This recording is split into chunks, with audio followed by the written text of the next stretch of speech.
जो ऑक्ट्राई नाका था वो हम बोले कि टोल करो। अभी उसमें ऑक्ट्राई नाका मैंने थोड़ा R&D किया तब मालूम पड़ा कि ऑक्ट्राई नाका पे बड़े होटल, बैंक्वेट, रेस्टोरेंट और नहीं उनका वो टेंडर निकला है 1500 करोड़, लगभग 1500 करोड़ के आसपास टेंडर है। मुंबई महानगर पालिका ये कोई प्राइवेट लिमिटेड कंपनी है क्या कि होटल खोलने के लिए?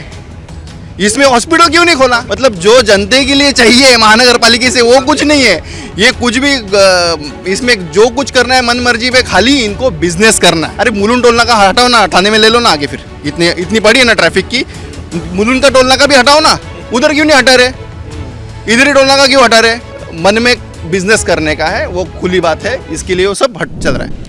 NH-48 का मुद्दा लगातार सुर्खियों में है और उसके पीछे जो लोग हैं उनमें से हमारे एक उस योद्धा के रूप में जो काम कर रहे हैं NH-48 की तस्वीरें बदलने के लिए, सुशांत पाटिल भूमिपुत्र संगठन। आपने अक्सर देखा होगा यहाँ पर जो मौका था, हम लोग आए थे गणेश पाटिल जो गणेश नाइक साहब हमारे पालक मंत्री पालघर जिले के, और उनका काफिला आप देख सकते हैं अभी निकल रहा है। हम हमसे क्या कुछ बात हुई है हम उनसे आपको वो सारी चीज़ें दिखाएंगे।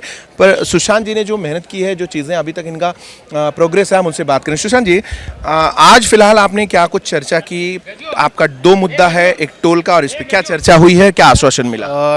यहाँ पे ट्रैफिक जाम की समस्या 12 महीना रहती है और उसके तरह में और एक नया ट्रैफिक जाम तो है, और एक नया इंसिडेंट आ रहा है हमारे पे कि दहीसर का टोल नाका है। प्रताप सरनाइक बोल रहे थे कि मैं वर्सोवा ट्रांसफ़र कर दूँगा। मैं नाइक साहब को मिला, नाइक साहब बोले नहीं होने देंगे। अभी उनका आज सब सुबह पोस्ट देखा को गडकरी साहब को मिले और उन्होंने लेटर दिया है कि VVMC के हद में डालो। अरे कचरा हमारे इधर, वो कुत्ते हमारे इधर, और सब जो पागल लोग हैं वो भी हमारे इधर लाके छोड़ते हैं, मतलब हॉस्पिटल से आते हैं वो हमारे इधर। वसई विरार को क्या डंपिंग ग्राउंड समझे है क्या? महाराष्ट्र में जो भी आए इधर फेंक जाए, टोल नाका भी फेंक जाए। वो लोग दरबार लेने आए थे कि टोल दरबार लेने को आए थे? उनको क्या दिख रहा है यहाँ पे? और मैंने नाइक साहब को मिला और नाइक साहब मिनिस्टर के मैंने जो रूल्स है NHI के उनको बताए। नाइक साहब भी बोले कि यहाँ में कुछ भी हालत, आपके ज़िले में कुछ भी हालत करके यहाँ पे टोल नाका नहीं आएगा, ये हमें आश्वासित किया है। और उनको मैंने प्रूफ भी दिया है कि MSRDC का टोल जो है वो NHI के प्रॉपर्टी में कैसे आ सकता है? हो ही नहीं सकता ऐसे। मतलब मुझे तो नहीं लगा कि इलॉजिकल है। मेरे हिसाब से वो मिनिस्टर है, उनको लिए लॉजिक पता है, पर क्यों इतने जिद पे बैठ गए मुझे मालूम नहीं। उनका क्या लुकआउट है? ठीक है, उनका लुकआउट रहेगा कि टोल नाका ट्रैफिक हो जाए, नहीं होनी चाहिए। फिर वो मुंबई का टोल मुंबई में जाना चाहिए, मुंबई का टोल मुंबई में।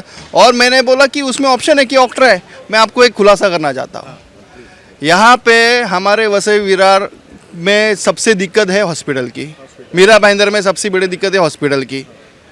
जो ऑक्ट्राई नाका था वो हम बोले कि टोल करो। अभी उसमें ऑक्ट्राई नाका मैंने थोड़ा R&D किया तब मालूम पड़ा कि ऑक्ट्राई नाका पे बड़े होटल, बैंक्वेट, रेस्टोरेंट और नहीं उनका वो टेंडर निकला है 1500 करोड़, लगभग 1500 करोड़ के आसपास टेंडर है दहीसर टोल नाका पे। वो ऑक्ट्राई नाका है ना, वो जगह पे, और बस वे और कार वे। मतलब इनको करना क्या है? मुंबई महानगर पालिका ये कोई प्राइवेट लिमिटेड कंपनी है क्या कि होटल खोलने के लिए?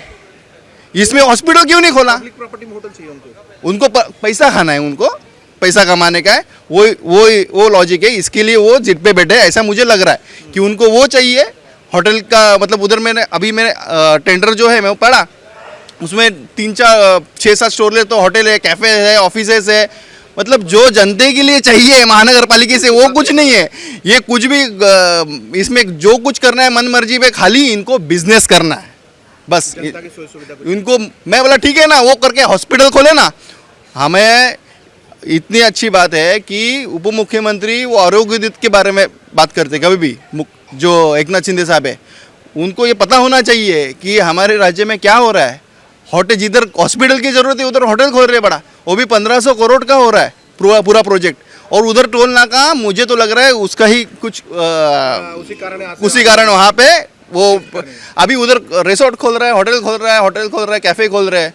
तो बड़ी बात है, बहुत बड़ी बात कही सुशांत भाई कि आपने सुना और समझा होगा ये मसले को कि जिस टोल नाके को हटाने की बात हो रही है वो सुशांत भाई ने खुलासा किया है कि ये वहाँ पे टोल नाका हटा के 1500 करोड़, ऑक्ट्राई नाका हटा के टोल नाका हटा के 1500 करोड़ का प्रोजेक्ट लाके वहाँ पे होटल और क्या क्या है, बस बे है, बस पार्किंग है, वो तो 2-3 खाली बस पार्किंग है, कैब्स पार्किंग है, ऐप पार्किंग है, उसमें भी वो कमाएंगे 100%। वो पार्किंग के लिए कुछ तो ले लेंगे।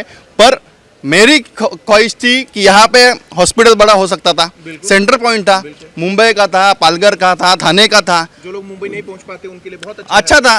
पर वो एक ही बात है, सेवा नहीं है। मुंबई महानगर पालिका होटल खोलने के लिए बैठी है कि हॉस्पिटल खोलने के लिए बैठी है?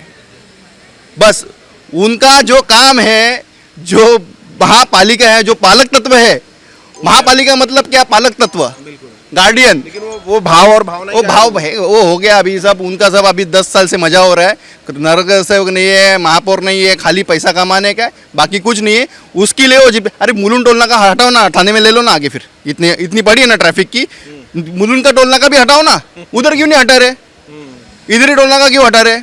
तो ये ऑक्ट्राई नाका का जो स्कैम हो रहा है, जो बड़ी बड़ी बोखलायर है, 1400-1500 करोड़ का जो प्रोजेक्ट है ऑक्ट्राई नाका पे, उसका टेंडरिंग भी हो गया है और वो टेंडर भी लग चुका है और उसमें बड़े होटल प्रोजेक्ट से हो रहे।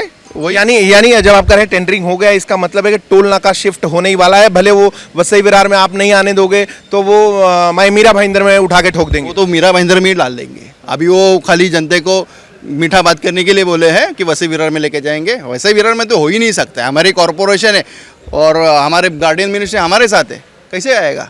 और NHAI की प्रॉपर्टी है और MSRDC। एक्चुअली 2027 को टोल नाका खत्म होने वाला है। अभी 2027 को खत्म होने वाले, तो इनको क्या जरूरत है? 2 साल का है तो उसका पैसा भी तो सरकार भर सकती है, क्योंकि 1500 करोड़ या 15,000 कोई बड़ी बात नहीं है। दिन का करोड़ों रुपए महीने का करोड़ों रुपए कमाई रहता है इनका, कुछ बड़ी बात नहीं है, हो सकता है। पर मन में बिजनेस करने का है, वो खुली बात है, इसके लिए वो सब हट चल रहा है। सुशांत भाई, दूसरा मुद्दा NHAI का। NHAI नेशनल हाईवे 48 पे जो रोड, रास्ता, लाइट, पानी, सेवा, service, ambulance, washroom, parking, service roads, ये कुछ भी नहीं है। IRB को हटाया, LNT को हटाया, ये बंगार एक बोगस कंपनी ला के यहाँ पे रख दिया है। अब उस बारे में आपका क्या प्रोग्रेस हुआ है, कुछ बातचीत हुई है? मैं आपको बताता हूँ, मैं उनको भी 2-3 बार बोला, हर जनता दरबार में मैंने NHAI का लेटर रहता है और कलेक्टर मैडम को भी मिलता हूँ वो बारे में। मेरी एक ही गुजारिश है कि यहाँ के प्रोजेक्ट डायरेक्टर है वो इसके लिए होल एंड सोल रिस्पॉन्सिबल है। और आपने जैसे चर्चा किया कि इंडियन ने आर्मी की भी आर्मी तक की गाड़ी अटक चुकी थी, उनको भी स्कोप नहीं मिला, मतलब he is not responsible. Gadkari साहब भले भला ऐलान कर सकते हैं, गडकरी साहब हमारा एक ही काम करो, भले रोड मत बनाओ पर ये प्रोजेक्ट डायरेक्टर को यहाँ से हटाओ। ये हटने के बाद आपको लगता है तस्वीरें 100% वो काम करके ले लेंगे, जो भी प्रोजेक्ट डायरेक्टर आएंगे नए काम करके ले लेंगे। तो अगर आदमी मिसमैनेजमेंट कर रहा है तो एक और खबर है इसी में कि मुंबई और बड़ौदा का जो हाईवे है उसके भी प्रोजेक्ट डायरेक्टर वही हैं। वही तो बात है ना, अभी उनको हटाना जरूरी है। ये भी काम भी ढीला हो रहा है, सब काम ढीला हो रहा है, अपूरा अधूरा है। उनको हटाने से सब काम हो जाएगा। मुझे ख्वाहिश है कि गडकरी साहब इसको पीछे लेके 100% इसको सस्पेंशन भी करेंगे। बहुत बहुत धन्यवाद सुशांत भाई, आपने अवेलेबल समय दिया। तो आपने देखा कि किस तरीके से सुशांत जी ने, सुशांत पाटिल जो भूमिपुत्र संगठन के अध्यक्ष हैं, उन्होंने कहा कि इस टोल से लेकर जो स्कैम एक तरीके से हो रहा है, जनता के साथ स्कैम हो रहा है। बाकी जो BMC है वो अपना प्रोजेक्ट ला रही है, क्या कर रही है, लेकिन जनता को गुमराह करने का काम अगर नेता कर रहे हैं तो ये जनता के साथ गलत है।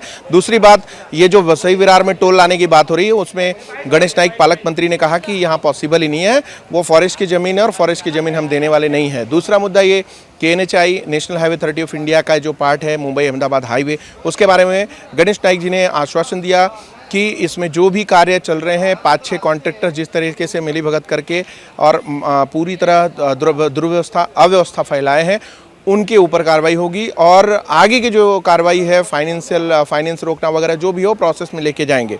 खैर फिलहाल आपकी अभी तक की इस प्रोग्रेस पे आपकी अपनी राय हमें बता सकते हैं कमेंट करके, और हमसे जुड़ने के लिए सभी का धन्यवाद, आभार। देखते रहिए मेट्रो सिटी समाचार।